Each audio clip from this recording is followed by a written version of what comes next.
When he came, I just completely fell in love with him. Even though he keeps me up at night. I have to keep throwing that in there because it's a problem.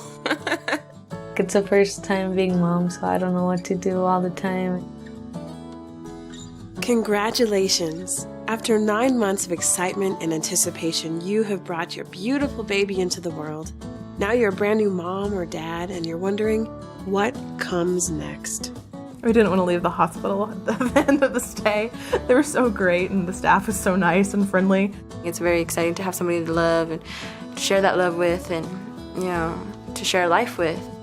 I just started crying. I was just like, I don't know if I can do this at home by myself. Hi, I'm Laura. I'm a new mom too. I recently gave birth to my little Gracie here. If you're like I was a few weeks ago, you're probably sitting in the hospital thinking, wouldn't it be great if we could bring all these wonderful people home with us? Well, since your own bedroom doesn't come with a call button, I'm here to fill you in on the most important information you'll need to know to make it through the first couple of weeks.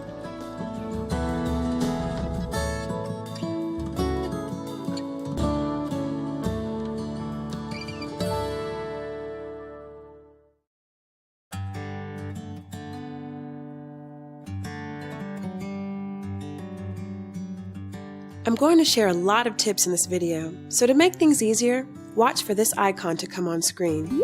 It will tell you when your healthcare provider needs to be called. Your body has gone through a lot in the last few days, and it's going to keep changing.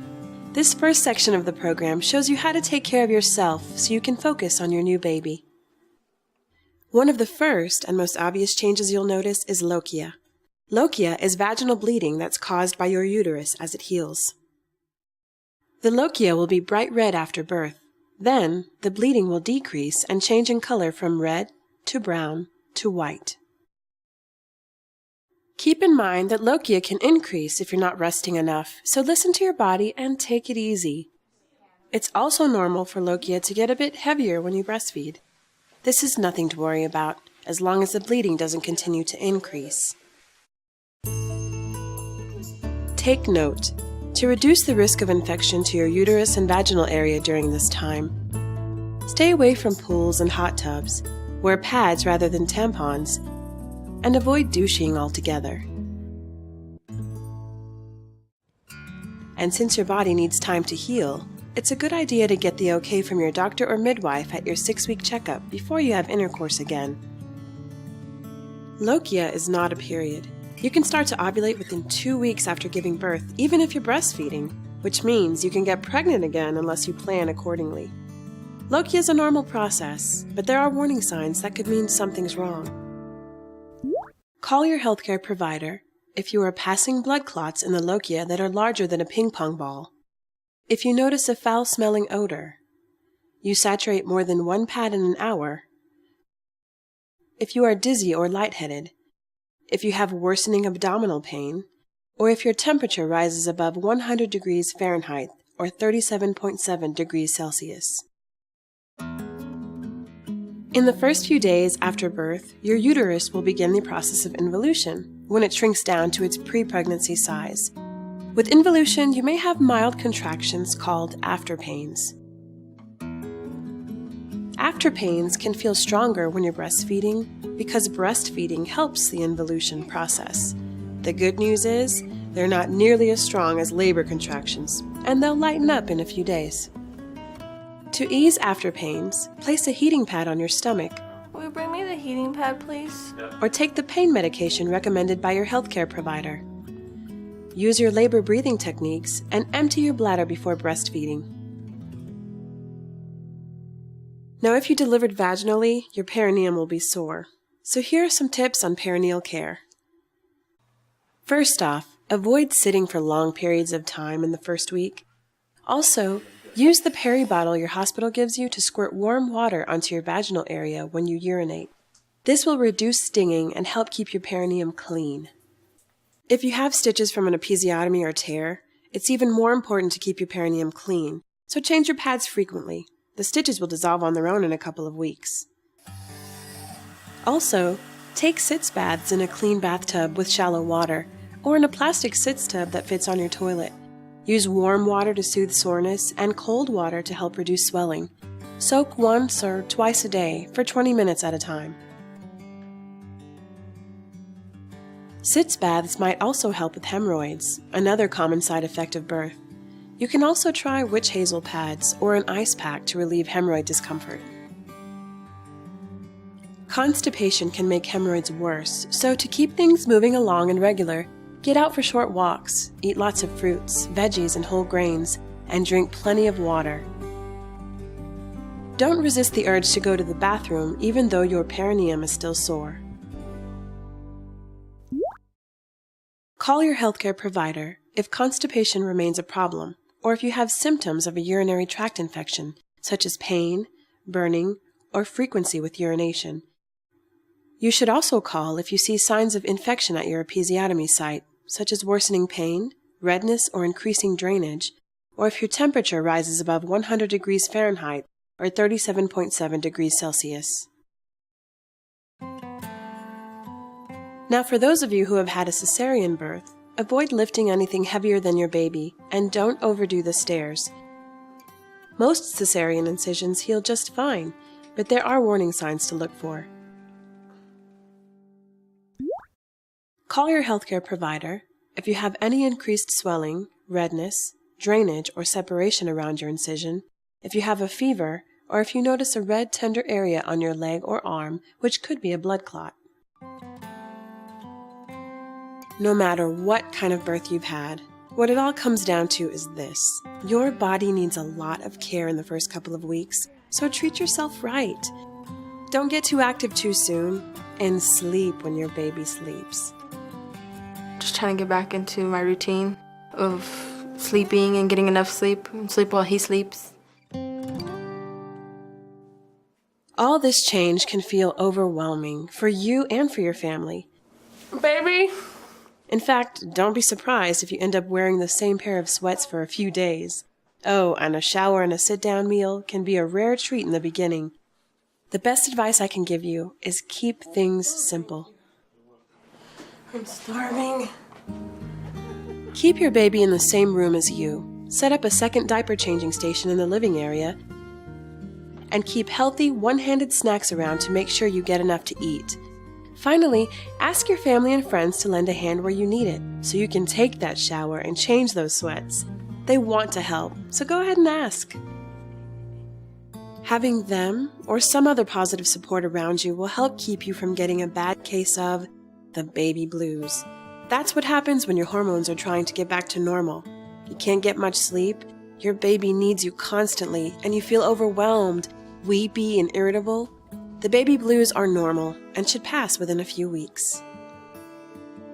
I would just look at him and say one thing, and I would just fall apart and just and I just sob. had to reassure her that she was okay and she's doing everything good as a mom.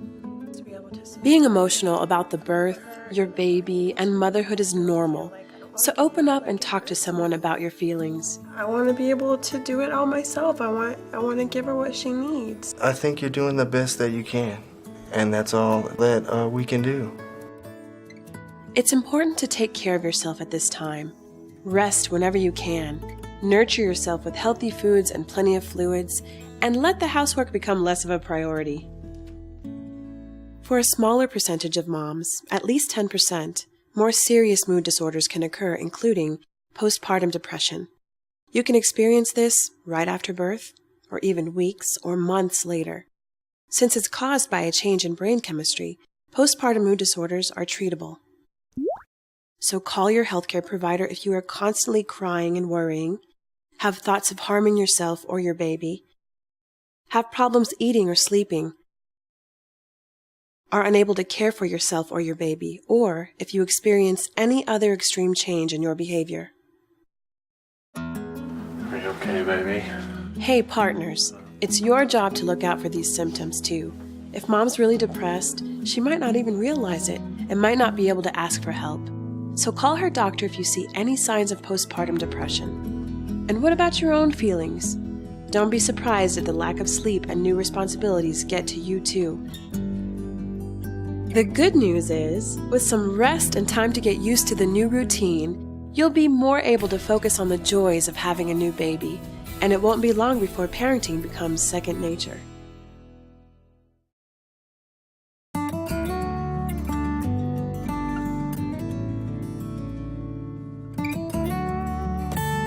Mother Nature at her best. Looks easy, doesn't it? Well, it is. After you and your baby get the hang of it, all you need is some guidance and a little practice. In this segment, you'll learn about the essentials of breastfeeding. You probably already know that your milk is specifically designed for your baby. It protects her from illness and has benefits that will last her whole life. Studies have proven it. While you're in the hospital, get to know your lactation consultant. She's a breastfeeding expert. And don't forget to bring her phone number home. If your hospital doesn't have a lactation consultant on staff, ask your nurse, doctor, or midwife about getting help with breastfeeding, or call a local breastfeeding support group for help. Getting a good start can make a huge difference. Okay, now for your crash course. First things first, when do you feed your little one? Well, whenever he wants. You'll learn his unique patterns and how to read his hunger signs. They're pretty obvious once you get used to them. He'll open his mouth, make sucking sounds, turn toward your breast, get fidgety, or put his fist in his mouth. If you miss these early hunger signs, he'll cry as a last resort. But try to catch his signals before this happens. It can be hard to feed a fussy baby. Take note. Your baby should be fed 8 to 12 times in 24 hours, which could be about every 1 to 3 hours, including nighttime. Also, let your baby breastfeed as long as he or she wants to. Now that you know when to feed, how do you do it? First, get a good latch on at the breast. That's possibly the most important part of learning to breastfeed. To do this, hold him tummy to tummy with his nose across from your nipple. Tickle your baby's mouth with your nipple until he opens his mouth wide. Pull him in quick and close to your body so he takes in as much breast as possible.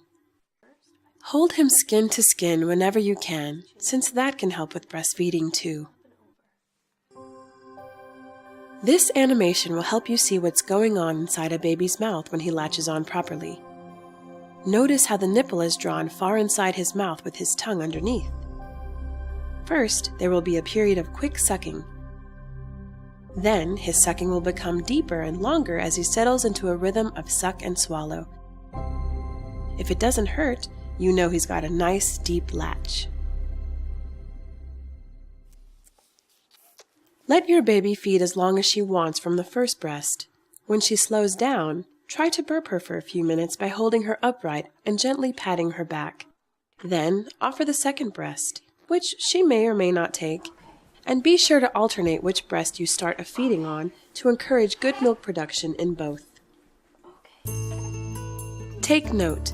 You know your baby is getting enough breast milk if you can see and hear her sucking and swallowing while she's feeding, if she seems happy and satisfied after a feeding, if she has at least 3 dirty diapers and 6 wet diapers by the 5th day of life, if she is gaining weight at each well baby visit, if she has times in the day when she is calm and alert, and if your breasts feel lighter after a feeding.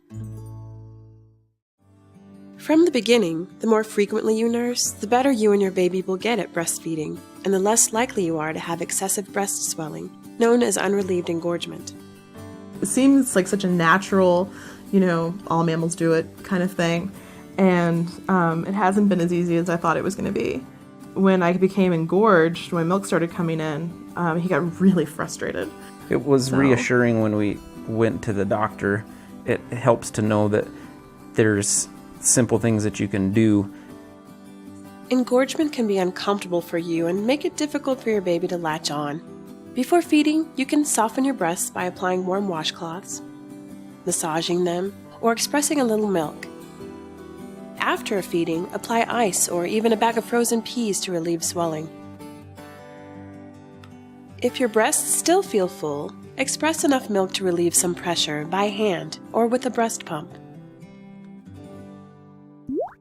Be sure to call your healthcare provider if you have signs of mastitis, which is a breast infection. Call right away if you have a painful breast with a red tender area, accompanied by flu-like symptoms, such as a fever or aches and pains. Drink plenty of fluids and get lots of rest. And don't stop feeding your baby, especially on the affected side. It's common for nipples to be tender in the first few days, especially when your baby first latches on. But breastfeeding should not be painful. If you have sore nipples, make sure your baby is latched on correctly each and every time. If you have a poor latch, insert your clean finger in your baby's mouth to break the suction and get a better latch. Contact your lactation consultant if your nipples become too painful to breastfeed. She can help you figure out the cause.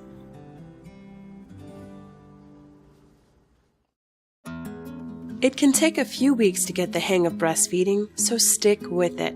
And let your baby become a breastfeeding expert with your nipple before introducing an artificial one, like a bottle or pacifier. Artificial nipples encourage a different way of sucking that can make early breastfeeding challenging for you and your baby. And unless your doctor prescribes it, don't give your baby any water or formula or anything else. Your milk has everything she needs. Contact your lactation consultant or healthcare provider if your baby shows signs of poor feeding, if he has difficulty latching on, if he often goes for more than 4 hours before feeding again, if he often needs to be woken up for feedings, if he frequently acts hungry after feeding, or if he's not making enough wet and dirty diapers a day. One more thing, call your care provider first if you get sick and need any kind of medication, over-the-counter or prescription. Even though many are safe, some medications can cross into your milk. Oh, okay then. I had to tell you about some of the challenges of breastfeeding, but most of the time, it's a peaceful, comforting experience that you and your baby will love to share.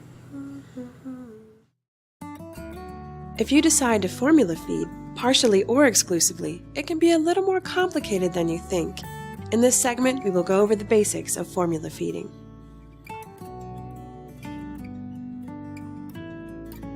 First off, follow the advice of your baby's healthcare provider about what kind of formula to use. Formula comes in 3 different forms: ready to feed, powder, and liquid concentrate. Each kind has different preparation instructions, so follow the directions exactly. Your baby may eat 8 to 12 times in 24 hours for the first few days. Later on, she may eat less frequently but take in more at each feeding. When you formula feed your baby, hold him close in your arms with his head held higher than his stomach. And be sure to switch the arm that you hold him with throughout the day's feedings to help his development. Also, burp him after every feeding or every ounce of formula. Take note, always hold the bottle for your baby. Propping a bottle against something can cause your baby to choke or lead to ear infections and tooth decay. Besides, the connection babies get when you hold and feed them helps them grow and develop.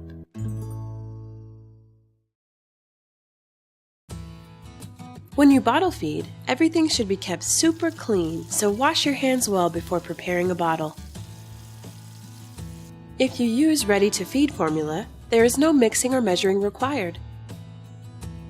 For liquid concentrate and powdered formula, ask your baby's healthcare provider what kind of water to use and if it needs to be boiled first. When mixing formula, be careful with measurements, following the directions exactly on the package. Using the wrong measurements could make your baby sick. If your baby prefers it, warm the bottle by submerging it in a bowl of hot tap water or by holding it under running water. Never use a microwave to warm a bottle because it can cause hot spots that could burn your baby's mouth. Test that the temperature of the formula is not hot before giving it to your baby. And remember, formula is only good for 1 hour after your baby starts drinking it, so throw away any formula left over in the bottle. Wash the bottle and nipples in hot, soapy water and run them through the dishwasher or boil all the parts. Finally, never add anything extra like cereal, food, or cow's milk to the bottle. It won't help him sleep, as some people say, but it could cause an allergic reaction. Feeding is a special time to bond with your baby, so talk and hum to him as you gaze into his eyes and connect with this amazing new person.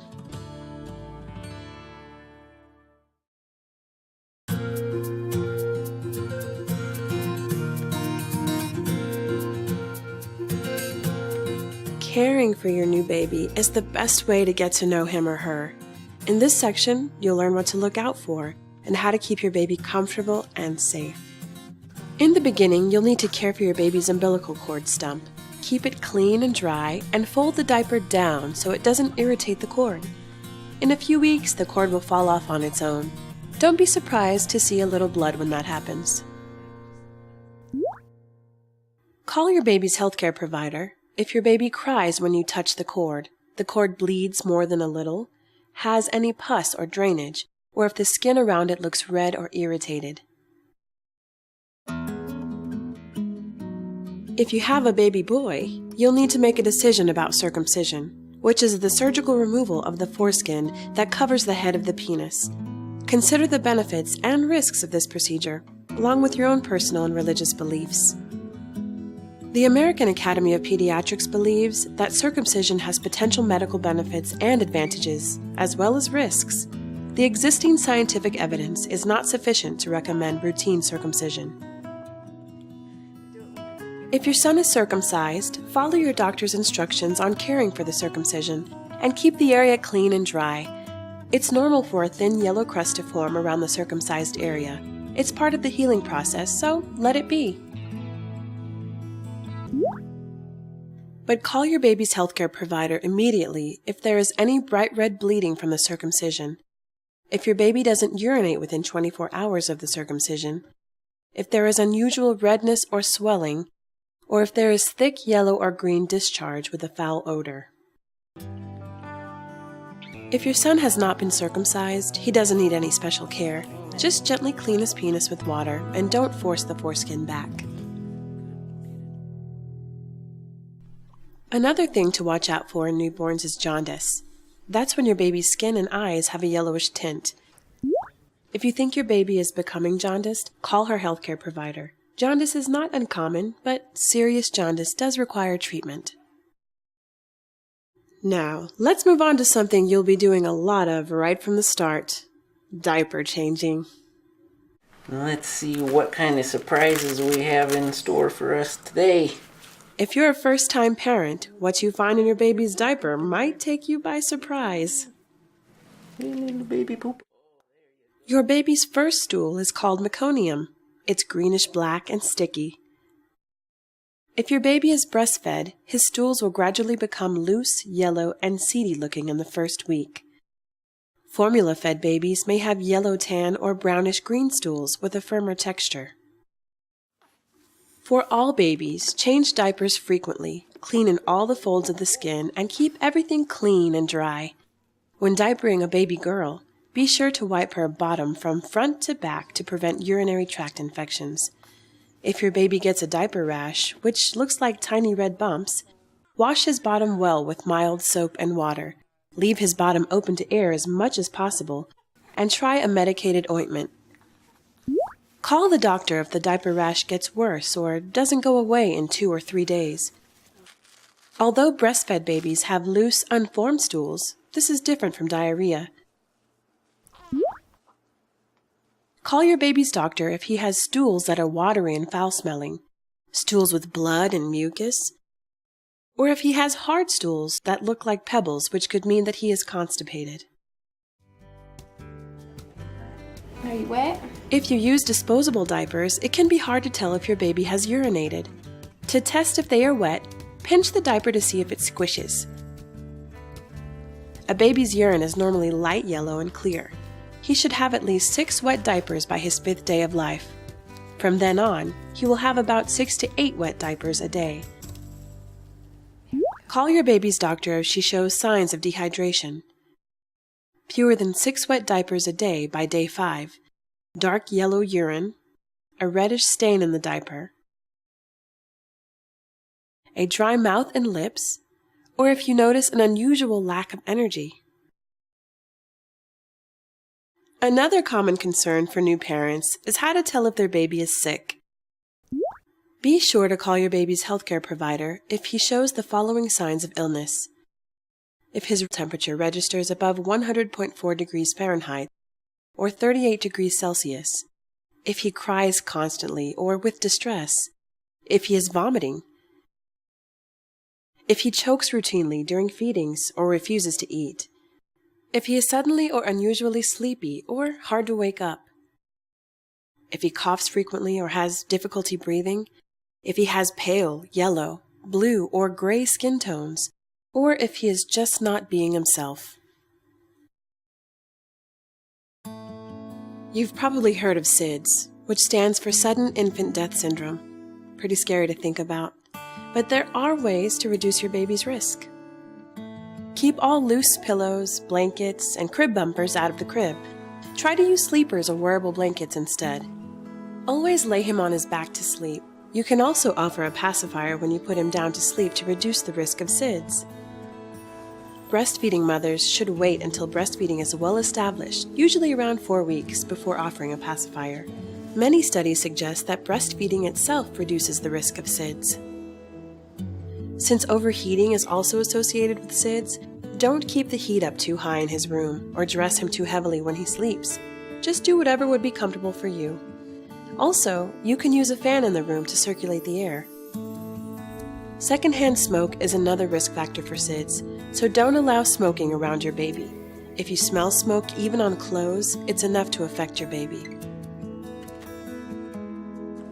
Finally, be sure that all the people who care for your baby when you're not around are aware of these simple methods to reduce the risk of SIDS.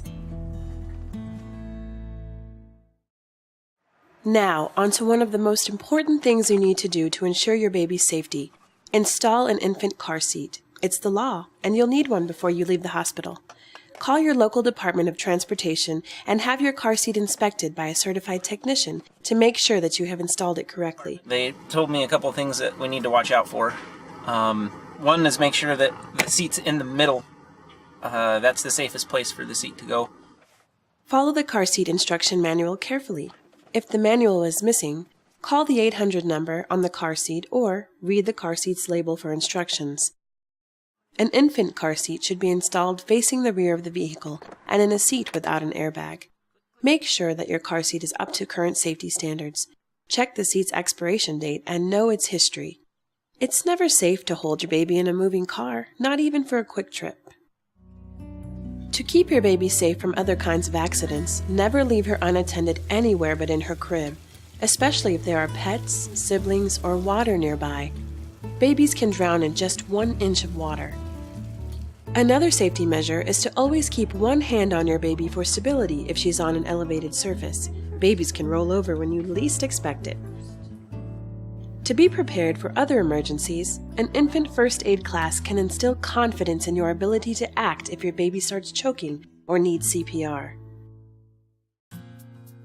Your baby won't get very dirty just lying around, so when it comes to bathing him or her, just follow the doctor's instructions on how to keep them clean in the first weeks.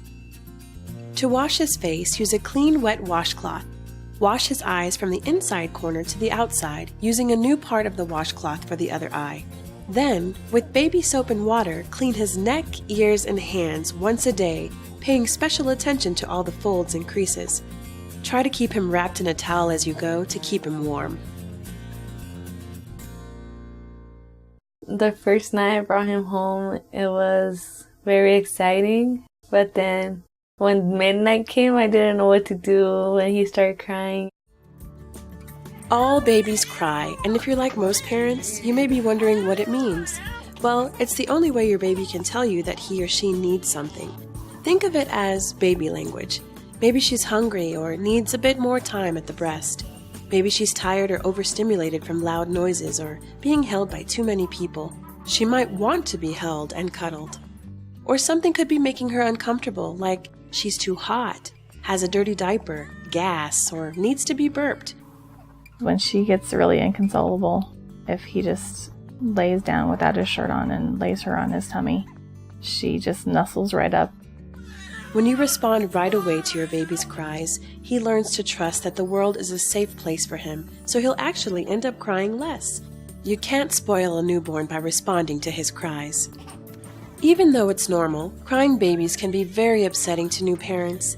If you ever feel you are losing control, put her down in her crib for a few minutes until you regain composure, but never leave your baby home alone.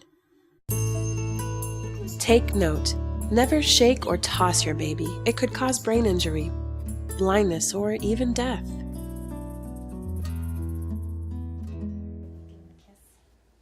Thankfully, the challenging times will become easier.